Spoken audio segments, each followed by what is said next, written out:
não é que eu quero falar. Hoje nós estamos... Foi ontem, na verdade, né? Nós fizemos 21 anos de igreja informal. Nós colocamos no comecinho do culto uma foto lá, que vocês já viram, já sabem de cor, o Cláudio, com os meninos, que era tudo bebê, aquela coisa toda.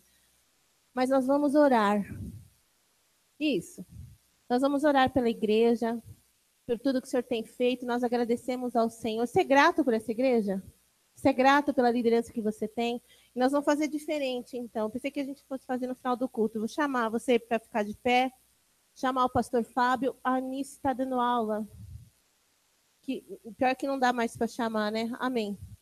Vem, pastor Fábio, pastor de Crê, pastora Silvia, por favor. E os outros pastores, eu queria que vocês viessem aqui à frente. Nós vamos orar por eles. É um momento de transição. Nós fizemos 21 anos. Chegamos à maioridade. E agora o Senhor tem algo para nós. Nós não sabemos o que o Senhor vai fazer, mas com certeza é coisa boa.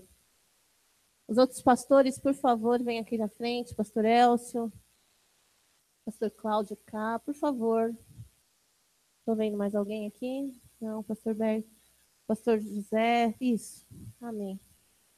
Isso, Janete, eu preciso falar seu nome, né? Se é pastor, vem aqui, nós vamos orar, tá bom? Berg, você quer dirigir a Deus essa oração, agradecendo ao Senhor, você levante suas mãos. Eu só quero te lembrar quem você é uma igreja pentecostal. Então nós vamos orar gratos ao Senhor e nós vamos clamar por essa obra e por tudo aquilo que o Senhor tem daqui para frente.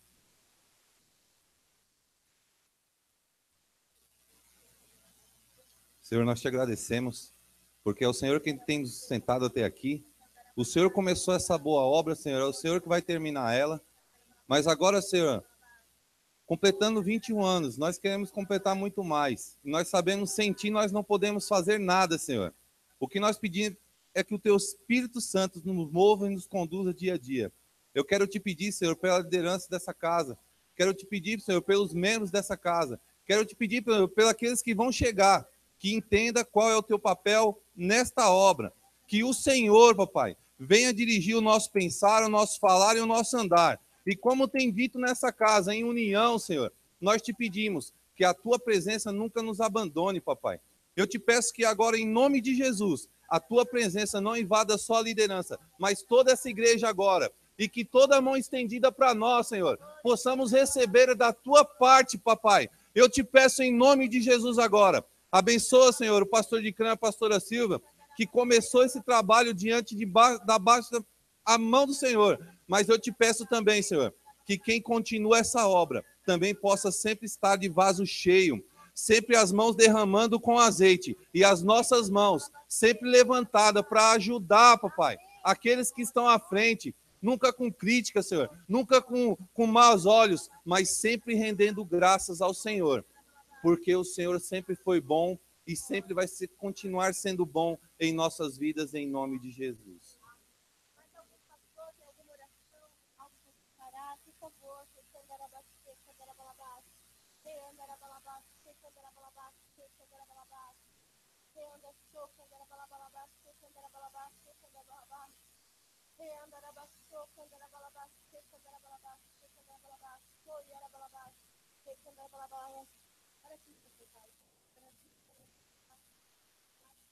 Senhor, nós te agradecemos por tantos anos em que o Senhor governou, em que o Senhor inspirou, o Senhor dirigiu, o Senhor batizou, o Senhor falou, protegeu.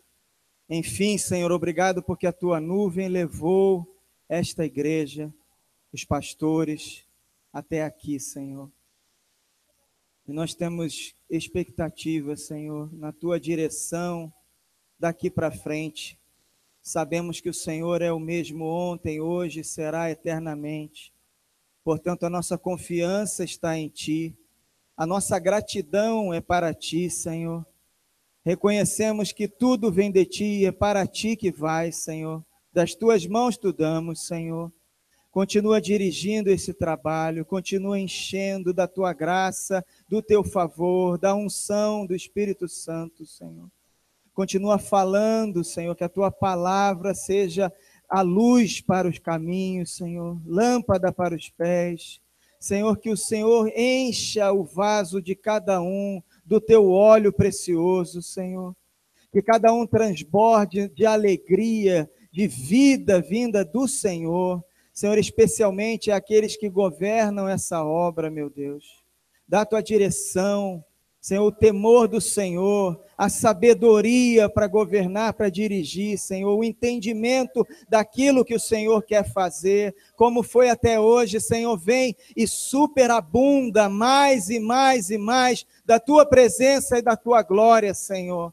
Porque é a tua glória que nós precisamos para encher este mundo com a tua palavra, Senhor, para salgar este mundo, para ser luz neste mundo. Nós te pedimos que seja assim. Fortalece o teu corpo, fortalece cada membro do menor ao maior. Senhor, que haja unidade, que haja propósito, que haja entendimento na palavra do Senhor, no Espírito do Senhor, e assim andaremos juntos, num só caminho, num só Espírito, num só Deus, um só batismo, uma só fé, um só Senhor, meu Deus. Que seja assim, para glorificar o teu santo nome, somente a ti, em nome de Jesus. Amém, Senhor. Muito obrigada, Jesus, por quem o Senhor é no nosso meio, por tudo que o Senhor fez até aqui, por tudo que o Senhor é em nós. Obrigada porque nós somos pequenos, mas nós estamos no Senhor. Nós queremos continuar, Jesus, a fazer aquilo que o Senhor tem nos comissionado. Então, somente te pedimos, Espírito Santo de Deus, nos capacita, Senhor, e nos dá um coração submisso à pessoa de Cristo, porque nós queremos te obedecer. Não nos deixa nos movimentar para a direita ou para a esquerda ou para qualquer direção, se não for debaixo da direção do teu Santo Espírito. O Senhor nos trouxe ao longo de 21 anos até esse momento. E nós queremos te glorificar pela tua fidelidade, Senhor. E nós sabemos que o Senhor tem mais. E nós queremos, Senhor, caminhar na direção daquilo que o Senhor tem, Pai. Então, em nome de Jesus, Senhor, que a sua unção, Pai, esteja sempre conosco, que nunca falte o óleo sobre a nossa cabeça, que nunca falte a direção do teu Espírito, Pai. Nós queremos te glorificar com tudo que nós fizermos, ou Pai, dos nossos pequenos encontros durante a semana, ou nos cultos das extensões, nas casas, nas visitas, até a celebração de domingo, aqui nas outras cidades, aonde o Senhor tem nos levado, que a sua unção, Senhor Jesus, seja a nossa marca, Senhor, em nome do Senhor Jesus, porque importa que o Senhor cresça no nosso meio, importa que o Senhor seja glorificado através das nossas vidas, em nome de Jesus. Você que é verdadeiramente grato pela obra de Deus, você vai aplaudir o Senhor com todo o seu coração, dizendo o quanto você é grato, dizendo obrigada, Jesus. Você consegue aplaudir o Senhor e dizer obrigada, Jesus? Obrigada, Senhor, por tudo que o Senhor tem feito. Oh, aleluia, glória ao seu nome, Senhor. Aleluia.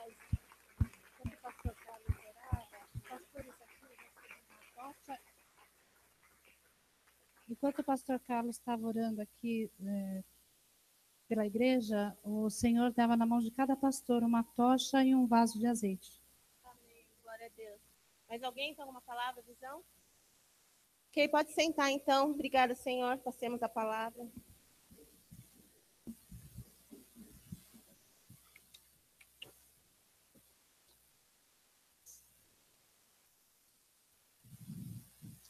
Graças a Deus. Eu vou pedir para você deixar a Bíblia aberta aí em 1 Coríntios. Daqui a pouquinho a gente retoma. Antes de estudarmos a palavra do Senhor, eu vou fazer aqui um recado que não foi feito junto com os outros, porque não tem nada a ver com a igreja, tá? É um recado pessoal, mas eu gostaria de oferecer algo à igreja em primeiro lugar, e se ninguém se interessar, a gente vê outras possibilidades. Então é um assunto pessoal, mas eu vou abrir aqui com vocês, e é coisa boa. Todos os anos eu passo uma semana em Atibaia. Nós vamos à Palavra da Vida e a gente aluga ali um chalé. E a renovação no chalé sempre é feita durante a própria semana. Existe fila de espera ali, é uma coisa muito louca. Se você perde a vez, Você precisa clamar muito que Jesus tenha misericórdia e sobre algum para você de novo voltar para lá. E eu consegui um chalé que já fica, assim, atende bem a minha família, né? Existem chalés menores, nós somos 5, né? E, enfim. Mas este ano, especificamente, por causa de algumas coisas que devem acontecer ainda até o final do ano, eu precisei canalizar algumas questões financeiras em outras direções e ficou muito difícil. E eu cheguei lá para eles e falei assim, olha, eu não vou poder voltar o ano que vem, porque isso aqui ficou difícil para mim. E aí eles estavam precisando de um pianista naquela semana, né? Sempre precisa de um pianista. É coisa cada vez mais rara, na verdade. Guitarrista está sobrando, assim, mas pianista é uma coisa, enfim.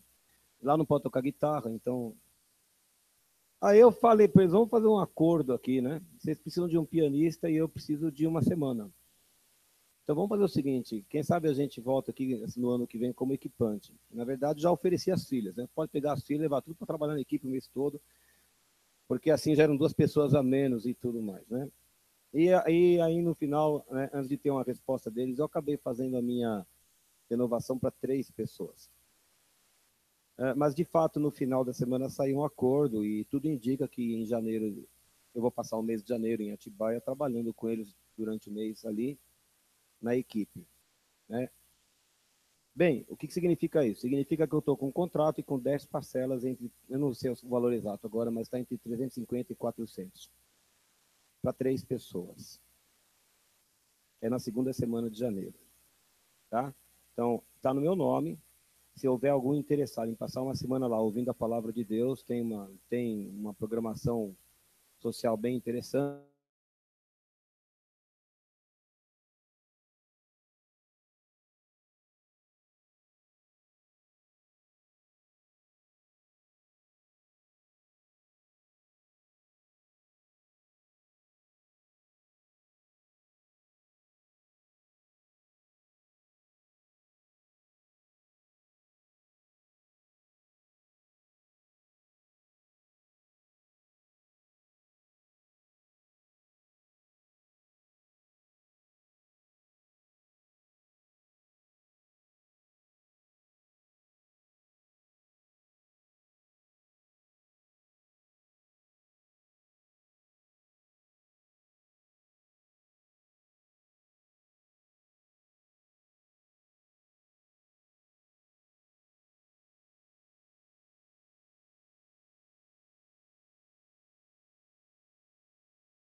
Por aí, você tem algumas semanas para pensar no caso. Amém? Muito bem. Nós vamos abrir então em 1 Coríntios. Gosto de estudar um pouco sobre a origem de algumas coisas, né? E eu estava lendo que a igreja de Corinto surgiu na segunda viagem missionária de Paulo. Você passa lá no livro de Atos, você vai descobrir que Paulo estava lá em Atenas, e depois de pregar em Atenas ele foi a Corinto, né? E Corinto era uma cidade que tinha aproximadamente 650 mil pessoas na época. Eram 400 mil escravos, e o resto eram cidadãos mesmo, lá, gregos, se não me engano, né? Corinto estava entre as 5 cidades mais importantes do mundo naquela época. E ela ficava numa posição estratégica na parte de terra que ligava a península grega ao continente. Então, quando alguém queria chegar à Europa ou à Itália, poderia ir de navio, mas o mar era muito tumultuoso, as viagens eram perigosas, então eles preferiam parar em Corinto. E diz que em Corinto havia 2 portos. Então as mercadorias chegavam de um lado, atravessavam pela cidade, saíam do outro. Então Corinto era uma cidade muito cosmopolita, tinha muita gente, né? Havia muitos costumes misturados, muitas crenças, havia muitas tradições e também havia muitos pecados envolvidos, porque havia muitas prostitutas, muitas pessoas que se aproveitavam da viagem para pegar mulheres ali, alguma coisa assim. Quando Paulo saiu de Atenas, ele chegou a Corinto e lá ele conheceu um casal, Áquila e Priscila, que eram tementes a Deus. Ficou hospedado com eles. Paulo fazia tendas e Paulo então começou a trabalhar ali, levantando seu sustento e pregando o evangelho. Palavra de Deus, Paulo mesmo conta em Corinto que quando ele chegou lá, ele não quis saber de filosofia, de sabedoria, de pensamento, ele quis saber de Jesus ressuscitado e de manifestação do poder de Deus. E ali então se formou uma igreja na casa de Áquila e Priscila. A igreja cresceu e eles tiveram depois de mudar para um outro lugar.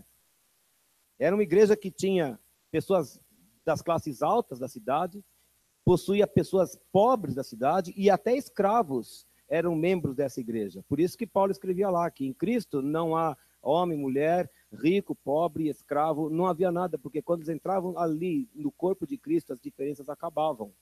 A cidade tinha muitas diferenças, mas em Cristo elas são anuladas. E depois de 1 ano e meio pregando ali, formando a igreja, edificando aquelas pessoas, Paulo foi embora para Éfeso, continuar o seu trabalho. E apareceu um homem ali chamado Apolo, que era muito eloquente, que falava muito bem, era um mestre da palavra. A palavra de Deus fala que ele era poderoso em palavras. Ele tinha uma graça especial de Deus com as palavras para transmitir o recado do Senhor. E então ele foi acolhido, foi ensinado ali por Áquila, por Priscila, foi formado e passou então a liderar aquele grupo todo. Mas depois de mais ou menos 1 ano e meio, então, de novo, Paulo lá em Éfeso recebe uma carta dos coríntios. Eles estavam com algumas dúvidas em relação a doutrinas, a comportamentos que eles deveriam adotar. E ao mesmo tempo chegou ali uma família. O pai dele chamava-se Chloe. E a família chegou ali com más notícias. Eu agradeço a Deus pelos Chloes que existem. Porque ele chegou em Éfeso e falou assim, olha, estamos com um problema lá em Corinto, a igreja está dividida.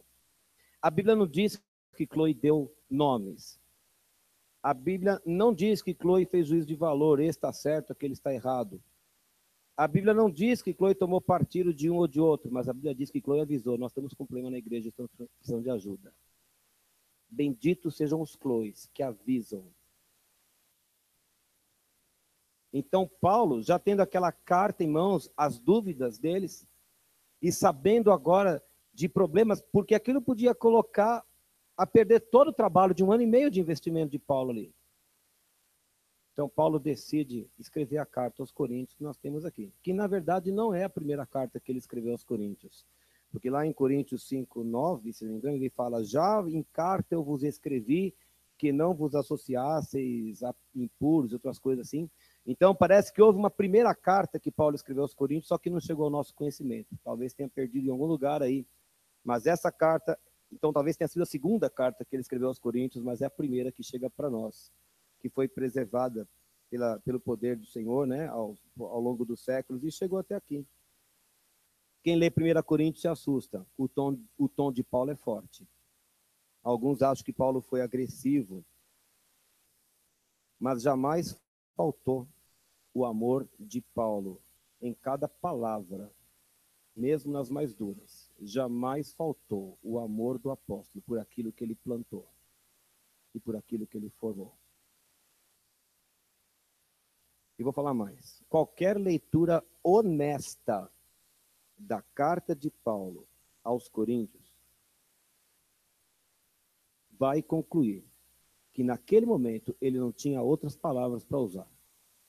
Era um momento grave, era um momento urgente. Ora, se você está com uma infecção grave e você vai procurar o médico, ele não dá um remédio forte. Às vezes o médico não tem que entrar com uma intervenção mais radical. E a gente fala, ainda bem, né, que o médico deu o remédio. E às vezes o Senhor tem que tomar os servos dele e mandar dizer um recado que é duro, mas jamais pode ser confundido com falta de amor. É porque a doença estava feia lá naquele lugar. A cidade vivia repleta, pecado pipocando por todo lado. E as pessoas lá no meio, sendo influenciadas. Então jamais confunda a rigidez de Paulo com falta de amor. Foi o contrário. Foi manifestação de amor e uma intervenção radical para uma igreja que precisava, naquele momento, dessa intervenção.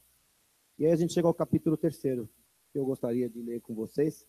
Eu vou ler o capítulo e nós vamos comentando enquanto lemos. Tá bom? E o capítulo 3º oferece uma questão, um problema inicial. De cara, ele avisa sobre a carnalidade dos crentes daquela igreja, e ele fala da infantilidade deles, e ele fala da divisão na igreja. Talvez, pode ter acontecido, de algumas pessoas não aceitarem Apolo. Tinha lá o Paulo pregando, talvez alguns mais antigos falaram, eu não quero saber de Apolo, eu quero saber de Paulo que estava aí. Pode ser que alguns que se converteram com Apolo tenham pensado, aquele Paulo lá passou do tempo, obsoleto, assim. Gostei do Apolo, ele fala bonito. Esse fala bonito, o outro não. Não acredito que Paulo não soubesse oratória, tá? Eu estou aqui trabalhando por hipótese. Alguns, talvez, tinham chegado de Jerusalém e falaram assim, nosso negócio nem Paulo nem Apolo, nós gostamos de Pedro, porque Pedro que andou com Jesus e foi o primeiro ali e tal, que tomou a frente em Atos 2 e tal. E tinha uns que eram melhores que os outros. Eu não sou nem de Apolo, eu não sou nem de Paulo, eu não sou de Pedro, eu sou de Cristo. Glória a Deus, né? Que é uma frase que parece muito bonita, mas na verdade essa frase talvez seja a pior de todas. Ela se reveste de uma pretensão, de uma presunção e de uma hipocrisia sem limite. Porque quando a pessoa está dizendo eu sou de Cristo, ela está dizendo eu concordo com as determinações de Cristo sobre a igreja. E uma delas é que o Senhor manda colocar pastores sobre ela. Eu não quero saber de Paulo nem de Apolo, mas quero saber de Cristo. Mentira, meu querido, porque Cristo mandou colocar Paulo e Apolo lá.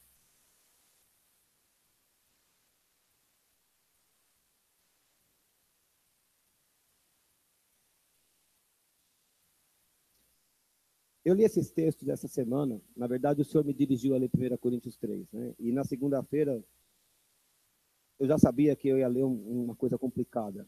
E eu falei, não deve ser isso. Deus deve estar enganado. Eu vou ler outras coisas. E eu queria procurar outras coisas para ler. Mas eu estava lendo um outro livro lá em casa. Eu estou aproveitando enquanto eu posso para ler. E eis que na terça-feira, orando ainda sobre essas coisas, eu abro o livro, que não tinha nada a ver com Coríntios, nada, mas nada mesmo, era um outro assunto. E de repente lá os capítulos que estavam lendo falavam exatamente sobre este momento aqui da igreja de Corinto. Então eu sei que eu estou trazendo o que Deus falou. E aí, ontem, o Gustavo, que não sabia de nada, veio falar sobre unidade. E domingo passado, foi falado aqui sobre unidade. E o problema de Coríntios 3 é que não havia unidade. O que nós estamos encontrando aqui, então nós vamos ler versículos 1 a 4. Eu, porém, irmãos, não vos pude falar como a espirituais, e sim como a carnais, como a crianças em Cristo. Leite vos dei a beber. Não vos dei alimento sólido, porque ainda não podiais suportá-lo, e nem ainda agora podeis, porque ainda sois carnais. Porquanto, havendo entre vós ciúmes e contendas, não é assim que sois carnais e andais segundo o homem? Quando, pois, alguém diz, eu sou de Paulo, e o outro, eu de Apolo, não é evidente que andais segundo os homens? Então, eu queria dizer primeiro que nesses 4 versículos e nos próximos, Paulo está dando uma advertência à igreja de Corinto. É para os membros ali. A primeira coisa que ele diz é que, como eles haviam se convertido com ele, ele deu leite para a formação espiritual, os 7 passos, dê o nome que você queira. Mas Paulo começou a formar a base doutrinária daquela igreja. Fez isso por 18 meses. Só que já tinham passado mais 18, ou seja, 3 anos haviam se passado e a situação da igreja era a mesma.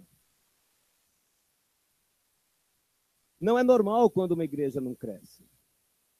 Normal é uma igreja crescer. Isso é o normal. Você gera uma criança, normal é que ela cresça. Se ela parar de crescer, tem alguma coisa errada. Ela vai crescendo, ela vai engordando, ela vai ficando grande, você vai trocando as roupas, tem que comprar enxoval novo, aquela coisa toda. A palavra que prova isso é o ainda, que está lá no versículo 2, um advérbio chatinho, e ele termina o versículo falando assim, Eu não dei alimento porque esse ainda é naquela hora, naquele momento. Naquele momento vocês não podiam suportar. Só que ele fala, nem ainda agora, porque ainda sois carnais. Só que primeiro ele falou que eram crianças, depois ele falou que vocês são carnais. Então, o que Paulo está dizendo é que a imaturidade espiritual é carnalidade. E o crente que começa a ficar maduro, passa a caminhar nas coisas do Espírito. Não posso dar uma comida mais forte porque vocês são imaturos ainda. Por quê? Porque vocês estão andando em carnalidade. Essas eram as palavras de Paulo. Aí no versículo 3, ele prova isso. Como é que você sabe que nós somos carnais? Como é que você sabe que nós somos imaturos, Paulo? E Paulo responde, a imaturidade se comprova por quê? Se há divisões no vosso meio, se vocês têm ciúmes, se vocês estão formando partidos dentro da igreja, e isso não é ser carnal e andar segundo o homem? Essa é uma pergunta retórica, porque a resposta era sim. Então, sempre que nós ficamos enciumados, por que esse ministério é daquele pastor? Porque aquela extensão é daquele pessoal, porque esse não sei o que é daquela pessoa, porque esse instrumento é de não sei quem. Sempre que nós começamos a ficar enciumados pelas coisas da casa de Deus, isso é sintoma de imaturidade nossa, porque aqui não é nada nosso. E era isso que Paulo estava falando. Eu sou de Paulo, não quero saber de gente nova. O outro, eu sou de Apolo, não quero saber de gente velha. E Paulo está falando, não é nada disso, vocês não estão entendendo. Isso é pensar segundo o homem. Então, qual é o problema? O problema é que nós temos uma forma de pensar que nós empregamos na nossa vida comum, no nosso emprego. Por exemplo, se vaga lá um cargo de supervisão, a gente quer ver quem é que vai assumir a supervisão. E se pegarem meu vizinho e me pegarem, vai ser um problema. Isso acontece no emprego, isso acontece em várias áreas da nossa vida. E quando se trata da igreja, nós gostamos de aplicar a mesma lógica a essas coisas. Então eu tinha, por exemplo, todas as turmas do terceiro ano. Agora eu tenho que dividir uma turma com uma pessoa e eu tenho as outras 6 turmas. Aí minha tendência humana é pensar assim, vai ter que andar na minha cartilha, porque eu tenho 6, a outra tem uma, porque eu estou aqui há 10 anos, a outra chegou agora. Esse é o pensamento nosso. Não tem nada de errado com o pensamento, mas ele é humano. Só que ele está falando assim, vocês estão pensando segundo o homem. E nós temos que pensar segundo Deus. E ontem a gente falava isso no final da reunião. O Gustavo falava sobre o Espírito ocupando a gente aqui, revestindo e trazendo vida, mas isso só acontece quando a gente resolve pensar a mesma coisa, e isso não está em nós, isso é Deus que opera. Só Deus pode dar unidade de pensamento. Então ele vem aqui no versículo 4 falando, quando alguém diz eu sou de Paulo, eu sou e outro de Apolo, vocês estão andando segundo os homens, vocês não estão entendendo isso? Então nos versículos 5 a 9 ele vai explicar, que talvez os coríntios não tenham entendido bem a história. Então vamos lá, versículo 5 a 9. Quem é Apolo e quem é Paulo? Então ele resolveu dar nome aos bois aqui, né? São servos por meio de quem crestes. E isto conforme o Senhor concedeu a cada um. Eu plantei, Apolo regou, mas o crescimento veio de Deus, de modo que nem o que planta é alguma coisa e nem o que rega, mas Deus que dá o crescimento. Ora, o que planta e o que rega são um, e cada um receberá o seu galardão segundo o seu próprio trabalho, porque de Deus somos, o que está escrito aí? Cooperadores, lavoura de Deus, edifício de Deus sois vós. Então, Paulo começou nomeando. Vocês estão falando aí de Paulo e de Apolo? Nós não somos nada. Nós somos apenas servos. E ele se coloca no mesmo nível de Apolo, embora ele fosse apóstolo. Nós somos servos. Ele não falou, eu sou um servo maior, outro é um servo menor, eu sou graúdo, outro é miúdo. Não tem essa. Nós somos servos. Apolo era excelente na oratória. Apolo era poderoso em palavras. E Paulo era poderoso em sinais e milagres. Porque Paulo chegou lá e comprovou o poder de Deus perante aquelas pessoas para desmantelar os pensamentos, os raciocínios das pessoas. Cada um conforme a sua graça. Foi o que ele falou ali. Conforme o Senhor concedeu a cada um. Porque Deus, a Bíblia fala que a sabedoria do Senhor é multiforme. Deus tem sabedoria multiforme e ele distribui entre os seus servos conforme apraza ele, para um objetivo maior que não é o nosso, é o dele. Então Deus colocou no José dons que eu não tenho. Deus colocou na Gláucia dons que eu não tenho. Deus colocou no Elcio dons que eu não tenho. Ainda bem que eu não tenho, porque senão eu não precisaria de ninguém. Mas Deus colocou em mim coisas que não pôs nos outros. E não é para ninguém ficar se achando, é exatamente isso que Deus está falando. Ó, presta atenção, você não é nada diferente. Eu quis dar isso para você, mas dei diferente para o outro. E Paulo, em Romanos, fala que cada um deve servir ao corpo conforme o dom que recebeu. Qual dom você recebeu? O dom que você recebeu é para reverter em ação na casa de Deus. E não espere que algum líder faça isso por você, não fará. É você quem tem que fazer, porque Deus deu dom para você, não deu para a gente. Então, os líderes sempre são diferentes, né? Eles têm manifestações diversificadas da graça de Deus, mas eles têm a graça de Deus. Alguma graça de Deus eles têm. E me parece que o juízo ou os partidos dos crentes de Corinto estavam mais formados pelos seus gostos pessoais. Gosto de oratória, gosto de ver milagre, gosto de ver gente pulando pela parede, gosto de um bom sermão, bem construído. E a Bíblia fala que isso é pensar segundo o homem e não pensar segundo Deus. E aí, quando chega o versículo 6, ele coloca um denominador comum.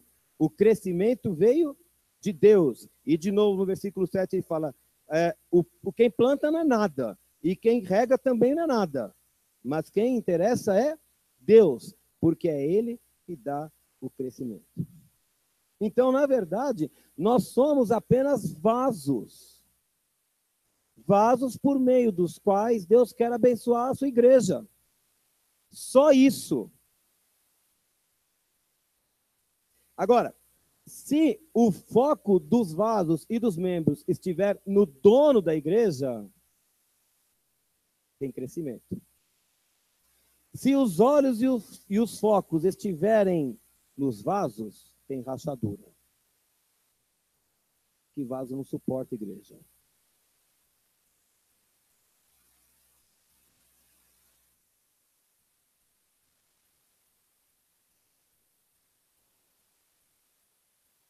Então, Paulo estava explicando essas coisas para os crentes de Corinto. Versículo 8. Ora, o que planta e o que rega são um. O que importa não é como cada um trabalha, o que importa é a obra que está sendo feita. E qual é a obra? A edificação das coisas de Deus. Por que eu falo isso? Porque no versículo 9, ele fala que nós somos cooperadores de Deus. Aliás, ainda no finalzinho do versículo 8, né? Ele fala que cada um receberá o seu galardão segundo o seu próprio. Então, veja só, o trabalho é um só, porque o trabalho é o que Deus tem para essa comunidade, no caso aqui para Corinto, mas cada um operava de uma forma diferente, e dentro dessa atuação pessoal, haveria um dia de prestar contas a Deus. Fica implícito, quem é que ia fazer essa avaliação final? A quem caberia essa avaliação? O texto não fala, mas você pode imaginar. Quem é que vai avaliar se a obra foi bem feita ou não? Não é problema de membro nenhum ficar avaliando se está certo ou errado. Quem vai avaliar é ele. É ele. A avaliação é com ele. Não sou eu que vou avaliar o trabalho.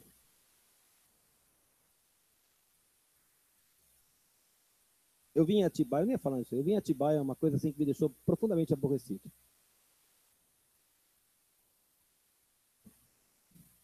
Agora já comecei. O Haroldo passou a liderança para o filho dele, mas o Johnny vem dirigindo a Palavra da Vida há mais de 10 anos, como presidente, etc. Mas às vezes o Haroldo, ele gosta de zelar por algumas coisas, né? E eles têm um musical muito lindo que eles apresentam todo final de semana. Eles têm um coral fabuloso, vem gente de todo o Brasil lá para cantar só naquela semana.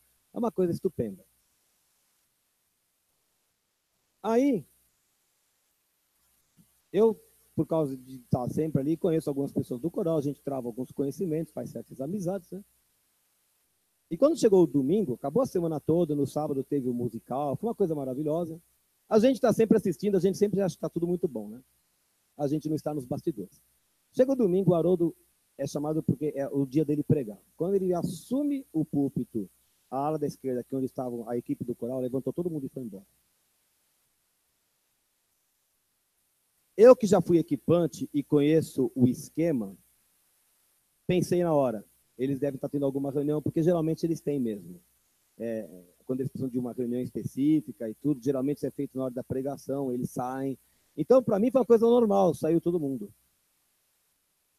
Aí depois eu fiquei sabendo que não foi bem assim. Aí houve um estresse, porque 2 dias antes o Haroldo olhou o roteiro da cantata lá e falou, isso não está certo, vai mudar aqui, vai mudar aqui, vai mudar ali, aquela não vai falar, o outro vai falar. E aí eles tiveram que em 2 dias organizar o musical inteiro. E rolou um estresse lá. E eles falaram, aquele velho lá. É porque aquele velho lá. Eu conheço aquele velho. Viajei com ele para os Estados Unidos. Conheço aquele velho desde que eu era pequenininho, assim. Aliás, eu mesmo conheci de perto alguns cacuetes daquele velho. E algumas manias que também me aborreceram em certo momento. Mas sabe o que acontece? Quando eu olho para o tamanho da obra que Palavra da Vida virou no Brasil, eu tenho que reconhecer. Deus deu autoridade para aquele velho, com as manias dele. Com as manias e tudo. A Palavra da Vida está espalhada pelo Brasil inteiro, de Manaus até o Rio Grande do Sul. Começou aqui em São Paulo. Nesse ano eles estão completando 60 anos de ministério aqui no Brasil. A Palavra da Vida não deve 1 centavo. Não tem dívida. A Palavra da Vida não tem processo do governo. Ninguém tem nada para dizer contra a Palavra da Vida. Lisura total em tudo que eles têm feito. Aquele velho. Mas a gente gosta de julgar. Porque a pessoa da equipe falou, perdi minha fala, mas é o que eu mais gosto de fazer, eu gosto de interpretar. Mas você não vai falar hoje.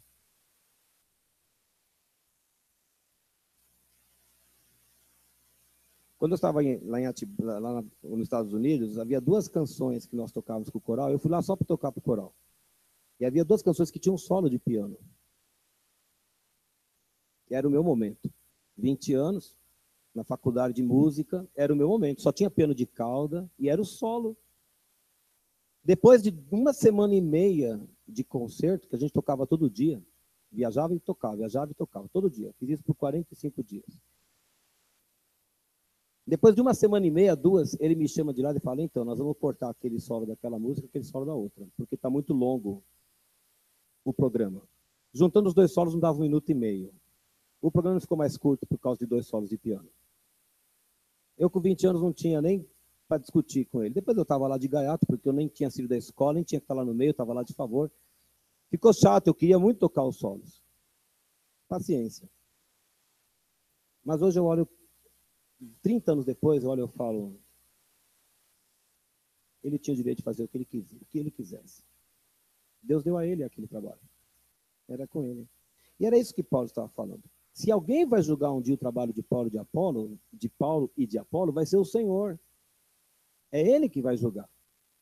Quem estava na igreja, a quem estava na igreja, cabia entender o discurso e atender a orientação para que a vida crescesse, para que a própria igreja crescesse.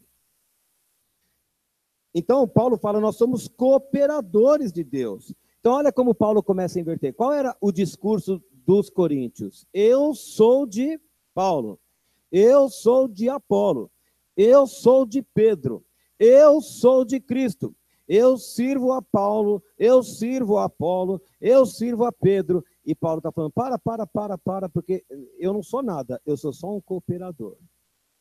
Você não é nada, meu. Não sou eu que mando nesse negócio. Isso aqui é de outra pessoa. E aí ele fala, vocês são lavoura de Deus. Quem viu semente aqui? Campo, semente, né? Isto é uma lavoura. Ele lança duas metáforas. Primeiro ele chama de lavoura. E depois ele chama de edifício. Então presta atenção, Igreja Água da Rocha.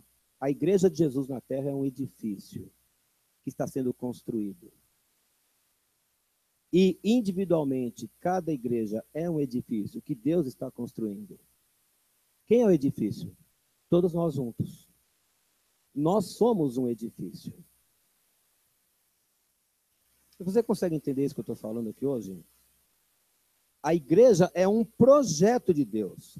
A igreja nasceu no coração de Deus. Deus entregou esse projeto aos seus servos para que, por meio da igreja, as pessoas que se achegam a Jesus sejam edificadas e preparadas para continuar fazendo o que Jesus fez. É para isso que serve a igreja. Para preparar os outros para continuarem servindo o Senhor. E numa instância maior, é por meio da igreja que o Senhor Jesus será reconhecido. É por meio da igreja que o mundo vai entender que Jesus morreu, mas ressuscitou, que ele está sentado à direita de Deus e que ele reina sobre todas as coisas por meio da igreja. Não tem nome de ninguém. Paulo não pôs o nome dele aqui. Nem o de Apolo, nem o de ninguém. O assunto é, nós estamos aqui por causa de Jesus. Esse é o assunto de Paulo. Então, quando chega o versículo 10, ele começa agora a fazer uma advertência aos líderes. A Glaucia chamou pastores aqui, levantaram-se vários aqui na frente. Mas nesta igreja nós falamos que cada crente é um. Então presta atenção, você pode achar que não é com você a história, mas o que ele vai falar aqui é para você também. E lá no versículo 10 até o 17 ele fala assim, segundo a graça de Deus que me foi dada, porque Paulo era um implantador de igrejas, Paulo fazia tendas, Paulo sabia o desenho das coisas. Segundo a graça de Deus que me foi dada, lancei o fundamento como prudente construtor. Outro edifica sobre ele. Porém, cada um veja como edifica.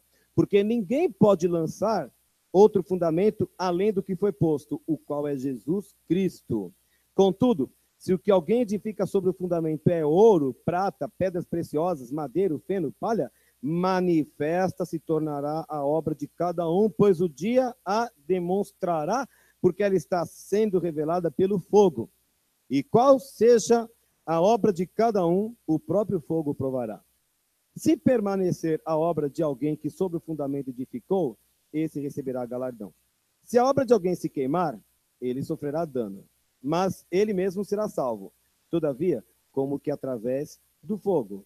Não sabeis que sois santuário de Deus e que o Espírito de Deus habita em vós?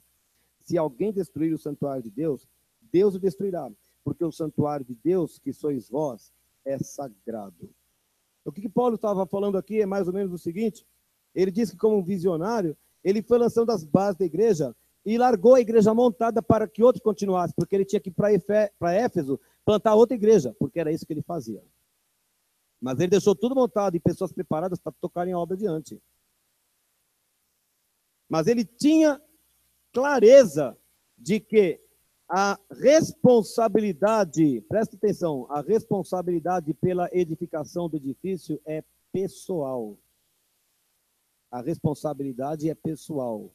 Eu sou responsável pelo que eu faço no edifício e você também é responsável pelo que você faz no edifício. Ele tinha dito à igreja, vocês são um edifício de Deus. E eu lancei o fundamento. E agora alguém está construindo em cima. Mas veja como está construindo. Porque vai prestar contas diante de Deus um dia. Versículos 12 a 15 fala isso. Um dia tudo isso vai passar pelo fogo. Essa construção vai passar pelo fogo. Se perseverar, se durar, se sair depurada, então galardão para quem trabalhou. Se queimar a obra, não ficou nada, dispersou as ovelhas, perdeu todo mundo, as pessoas se desviaram da fé, não foram conduzidas a Jesus, ele é salvo. todavia como que através do fogo. Por isso que ele diz lá no versículo 11, que ninguém pode lançar outro fundamento que não seja Jesus Cristo. Escuta, a igreja é cristocêntrica. A igreja não tem o nome do seu pastor, a igreja não tem o nome da sua liderança, a igreja não tem o nome de ninguém, a igreja tem o nome de Jesus. A igreja aponta para Jesus. O assunto da igreja é Jesus Cristo de Nazaré.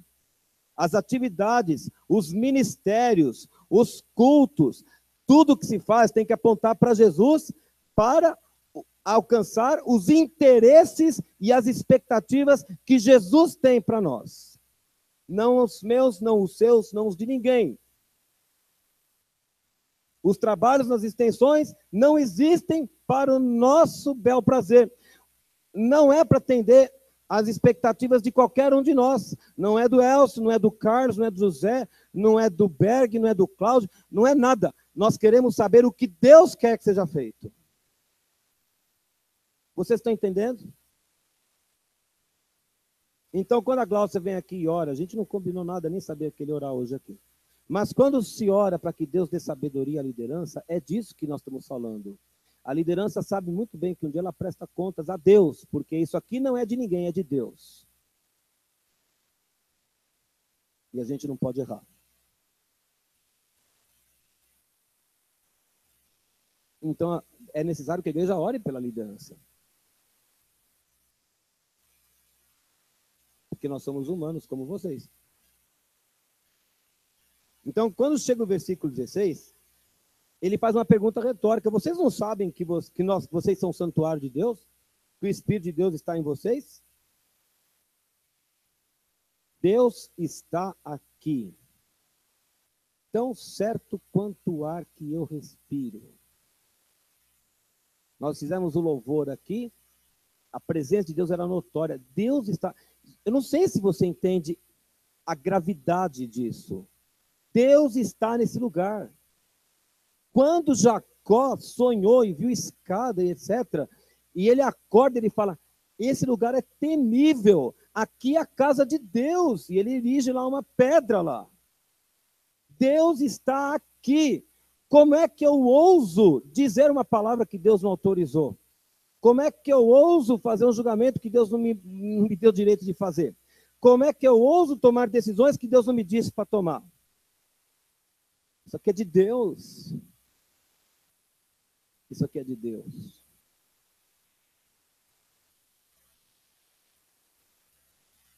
Isso não me dá medo. Isso me dá alegria. Saber que Deus me colocou aqui dentro. Outras igrejas também são de Deus. Não estou falando que esta é a única. Mas isso é de Deus.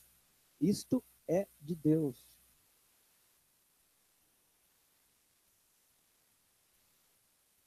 Agora veja, as coisas que são de Deus, a Bíblia chama de sagradas. Então deixa eu te contar essa frase que Deus falou no meu ouvido esses dias. A igreja é sagrada. Eu não sei se você entende isso.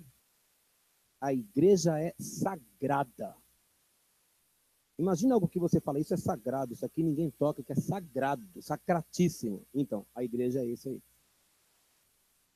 Porque ela é de Deus e porque Deus habita nela. Esse versículo 16 tem sido muito usado, falar, olha, cuidado com o seu corpo, porque o seu corpo é templo do Espírito Santo, não entrega o seu corpo à impureza. Isso está lá, mas esse é em 1 Coríntios 6. Aqui em Coríntios 3 ele está falando o seguinte, a igreja é de Deus. Deus habita na igreja e, portanto, nós que trabalhamos na igreja devemos ter um olhar de temor, de reverência em relação às coisas de Deus, porque é de Deus. Porque é de Deus. E devemos trabalhar para que as coisas de Deus prevaleçam e cresçam. A igreja é sagrada, ela é de Deus. Todos os membros da igreja precisam ter essa noção muito clara em suas mentes. Eu não abro um ministério meu. Eu não crio uma banda minha. Eu não abro uma reunião minha na minha casa. Eu não faço um chá meu. O que eu faço aqui é tudo de Deus. É de Deus. Porque se for meu, eu posso fazer como eu quero. Porque se for meu, eu posso fazer do jeito que eu quiser. Porque se for meu, eu posso estabelecer os critérios, as bases, os princípios, os valores. Mas se são de outra pessoa e eu sou só um cooperador, eu preciso entender como ele pensa sobre essas coisas. E eu sou só um cooperador. A igreja não é nossa, a igreja é do Senhor. Numa igreja, escute isso, numa igreja em que cada crente é um ministro, não há lugar para ambições pessoais, nem para comodismo. Não há lugar. Estamos a serviço do Senhor. Estamos a serviço de Deus. Todos nós somos peças que Deus está usando para a edificação deste prédio. E aí vamos ao final do capítulo. Ninguém se engane a si mesmo. Se alguém dentre vós se tem por sábio neste século, quer dizer, de acordo com os pensamentos do mundo, porque eu fiz tantas faculdades, porque eu fiz não sei o quê, porque eu faço curso disso, porque eu tenho uma multinacional. Se você se acha importante e sábio nesse século, olha o que ele fala, faça-se estulto para se tornar sábio. É engraçado que Deus sempre diz assim, né? Para Deus, menos é mais. Quanto mais você quer de Deus, menos do mundo você tem que ter. Ou menos você tem que se apoiar nas coisas do mundo, ou na forma de pensar no mundo, ou naquilo que o mundo valoriza. Quanto mais eu quero de Deus, menos do mundo eu tenho que ter. Deus não abre outras opções, ou é assim ou não é.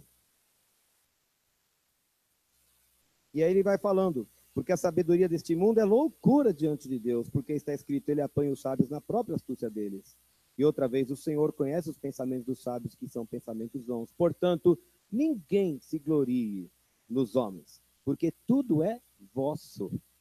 Seja Paulo, seja Apolo, seja Cefa, seja o mundo, seja a vida, seja a morte, sejam as coisas presentes, sejam as futuras, tudo é vosso, e vós de Cristo, e Cristo de Deus.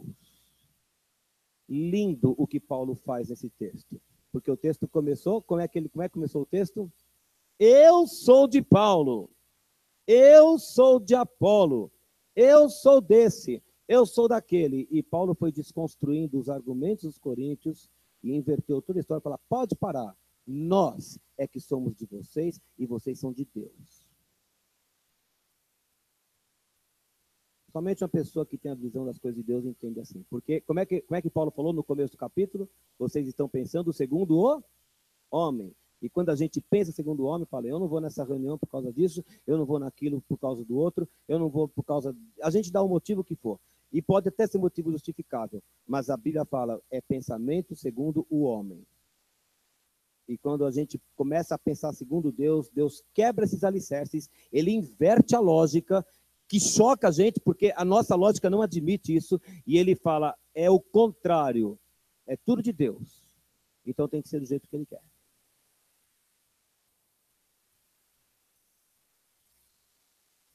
Então ele está falando, vocês têm que parar de pensar como homens.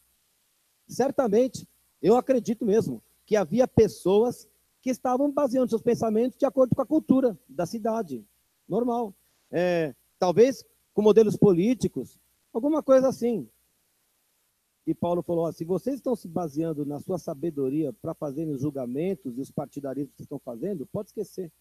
Você tem que ficar louco, de acordo com o mundo, para ser sábio, segundo Deus. Então, lá nos últimos 2 versículos, ele conclui, né? Não tem que haver o pensamento de que uns são de Paulo, de Pedro, até mesmo de Cristo, essa coisa arrogante, assim, né? Ninguém é de líder nenhum. Porque o líder não é nada mais, nada menos do que um servo que Deus colocou na frente para construir uma obra.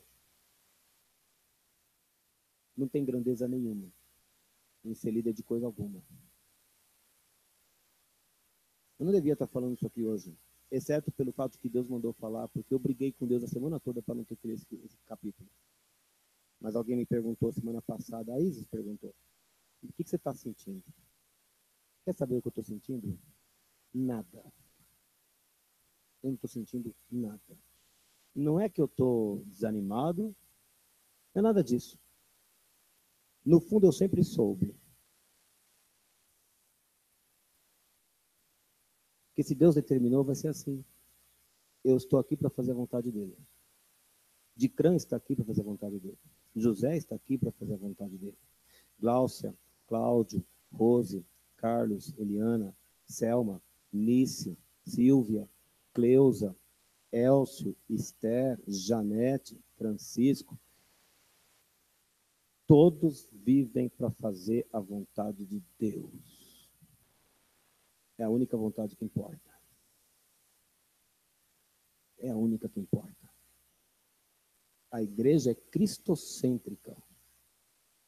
A igreja é sagrada. Ai do homem que achar que vai montar o seu pedestal em cima de um ministério de Deus.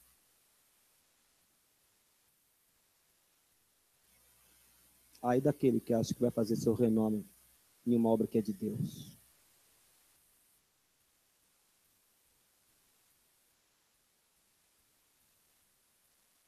Quando nós entendermos essas coisas, a maturidade terá chegado ao nosso coração. E então, Paulo não vai precisar falar, eu falei como a crianças, porque vocês são carnais. Paulo teria escrito, eu estou falando com gente espiritual que entende as coisas. E quando a igreja entender isso, e essa maturidade chegar, a unidade que foi pregada ontem vai acontecer. Aquela unidade de ontem passa necessariamente por essa compreensão. Ninguém está levantando a sua casinha. E a unidade vai ser a marca que o mundo vai reconhecer. Por que que tantas pessoas se converteram naquela época em Atos? Porque eles viam a unidade da igreja.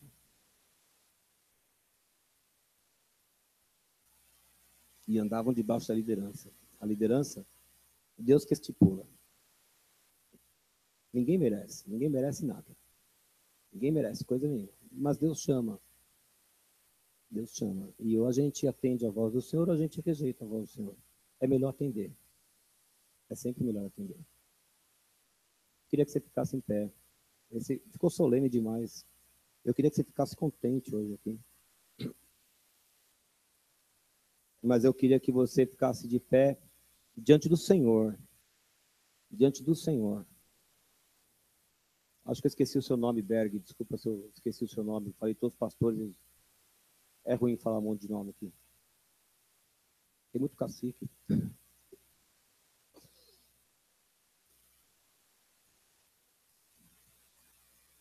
Nós vamos tomar a ceia daqui a pouco.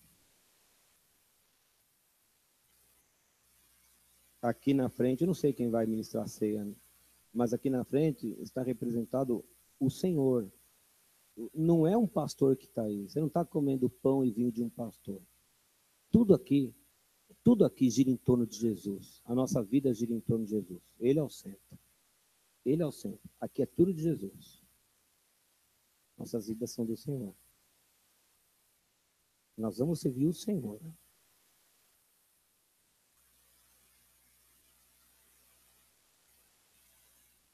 Vamos orar. Senhor, a palavra foi aberta. A minha oração é que, como o Senhor iluminou literalmente as páginas desse livro quando eu estava lendo naquela segunda-feira, o Senhor ilumine também os corações dos meus irmãos. Nós não queremos ser rebeldes ao Senhor. E nós queremos reconhecer e declarar diante do Senhor e de todo o povo espiritual que está aí nas regiões celestiais.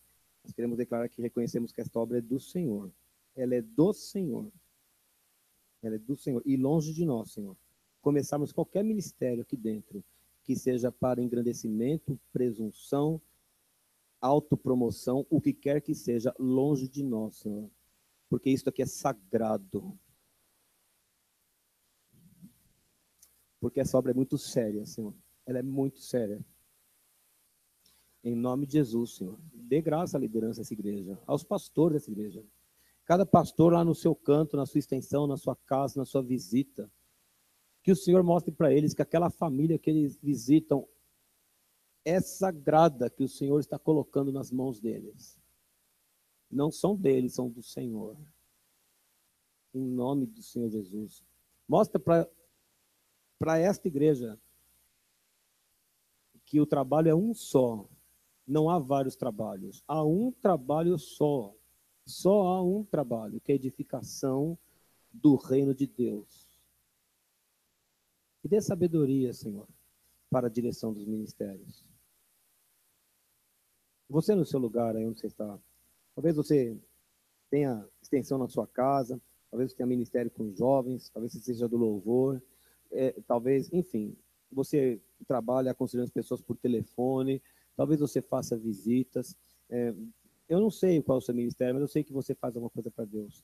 Nesse minuto, eu queria que você se apresentasse diante de Deus e alinhasse o seu pensamento com o do Senhor. Eu não posso fazer isso por você, mas você precisa fazer esse alinhamento.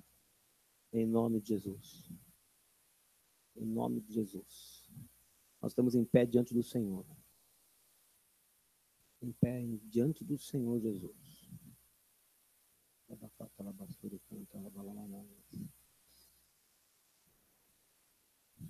Senhor, que desça uma reverência no nosso coração, enquanto somos alegres, no meio da alegria, no meio da festa, no meio da confraternização, no meio das risadas, no meio dos cânticos, no meio dos louvores, no meio das palmas, no meio da unção, no meio das risadas, desça sempre uma reverência santa de que nós estamos diante do Senhor o tempo todo. Em nome de Jesus. Em nome de Jesus. Amém. Quantos podem aplaudir o Senhor nessa noite?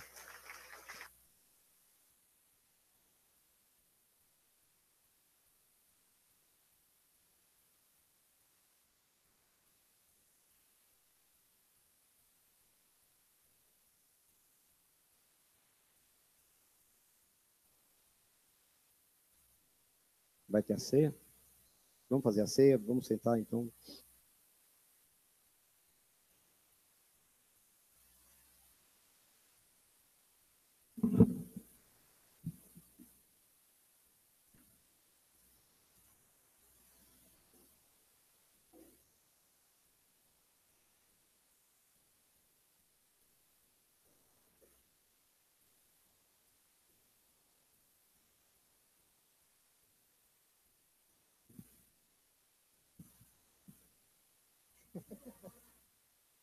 Bom, glória a Deus, né? Como o pastor Fábio falou, aqui está o Senhor, né? E gostaria que você viesse com alegria, né? Comer do Senhor e beber do Senhor. E caso você, de repente, por algum motivo na semana, não sei, de repente pisou na bola com Deus e até agora você ainda, de repente, tem algo para consertar com Deus, faça isso agora antes de tomar a ceia do Senhor, né? Venha com as mãos limpas, né? Venha com a pureza no coração. E venha alegre, né? Porque é um motivo de festa, né? O Senhor está aqui, amém? Então você pode vir enquanto a gente vai louvando ao Senhor e você já pode comer e beber, tá? Em nome de Jesus.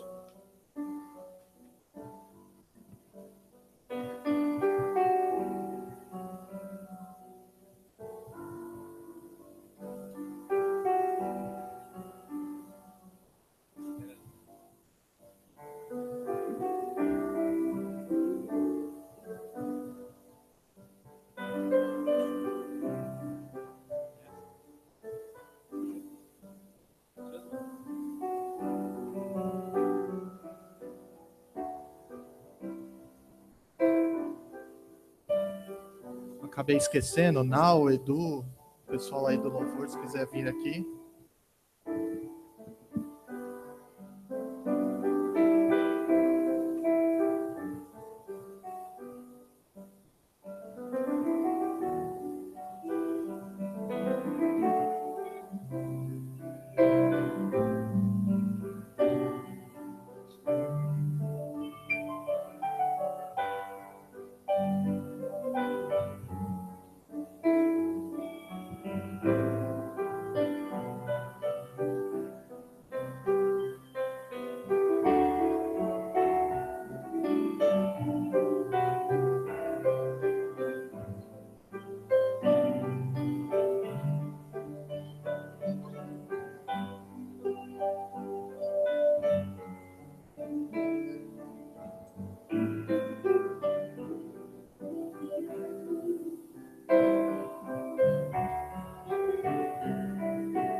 eu te dou, Pai,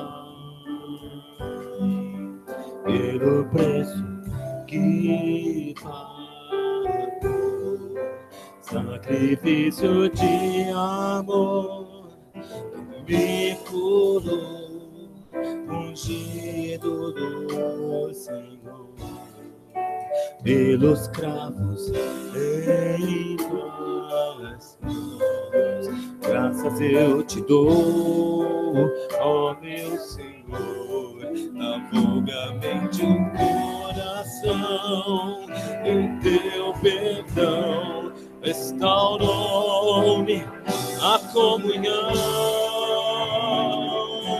digno é o Senhor, sobre o trono estás, soberano Criador, adorar, elevo minhas mãos ao Cristo que venceu, Cordeiro de Deus morreu,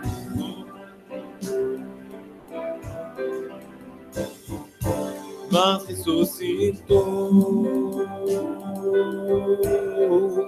Digno é o Senhor, digno é o Senhor, oh! Digno é o Senhor, sobre o trono, soberano Criador, vou sempre te adorar.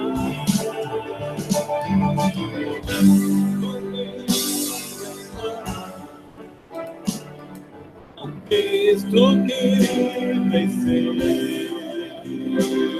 Cordeiro de Deus morreu por mim, mas ressuscitou. Digno é o Senhor, digno é o Senhor,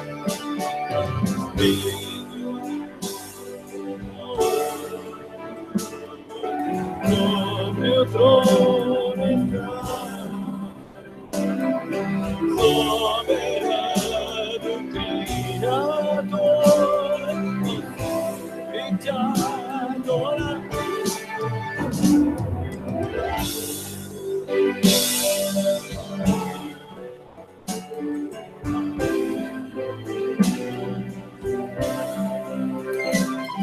Cordeiro de Deus, morreu por mim.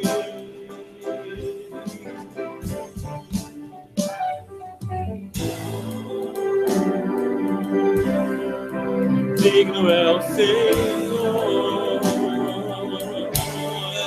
mas ressuscitou. Digno é o Senhor, mas ressuscitou. Digno é o Senhor, aleluia.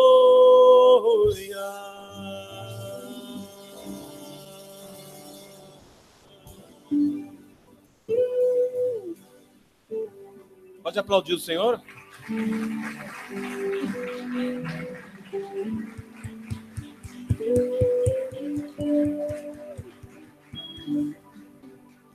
Glória a Deus. Podem trazer os seus dízimos, as suas ofertas, né? Aquele que tiver, entregar aqui para o Senhor.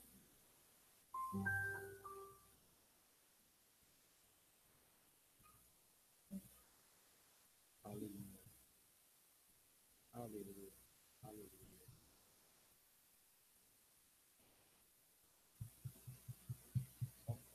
Dá graça.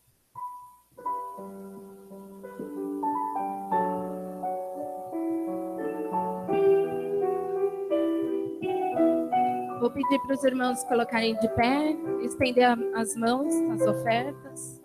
Vamos consagrar ao Senhor.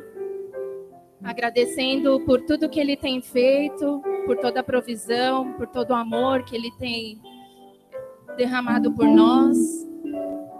Amém. Senhor, eu quero te agradecer, Pai, pelo teu amor, Senhor, pela tua provisão, Senhor, nas nossas vidas, ó Pai. Em nome do Senhor Jesus, eu te peço, ó Deus, que o Senhor abençoe, Pai, Senhor, esses dízimos, essas ofertas, Pai.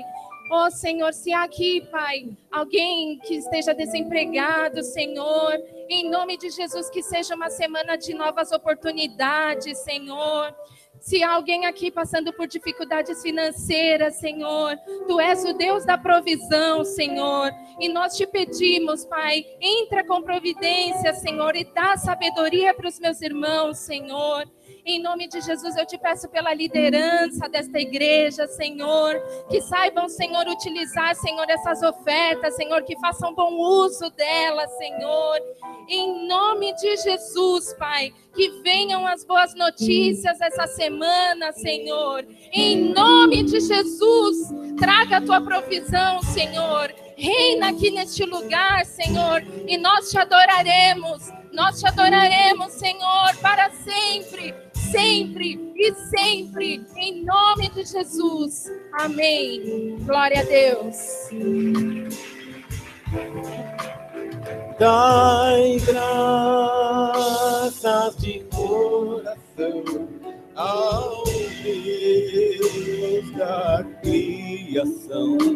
Dai graças por seu Filho Jesus Cristo. Cantai, cantai, pois ao fraco deu vigor e ao pobre sustentou. É seu amor por nós. Cantai, pois ao fraco deu e ao pobre sustentou. Porque tão por cantar ao Senhor, graças dai.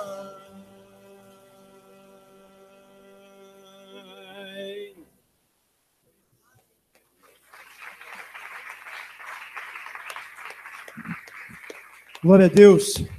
Levante suas mãos. Pai, que a graça maravilhosa do Senhor Jesus, o amor de Deus, nosso Pai, a comunhão do Teu Espírito Santo e a Tua unção, seja conosco hoje, amanhã e até a Tua volta, Senhor. Em nome de Jesus. Amém. Por favor, não vá embora. Tem um bolo, uma Coca Zero e algumas coisinhas mais. Bolo, coca, e você fica à vontade que o pessoal vai, acho que daí.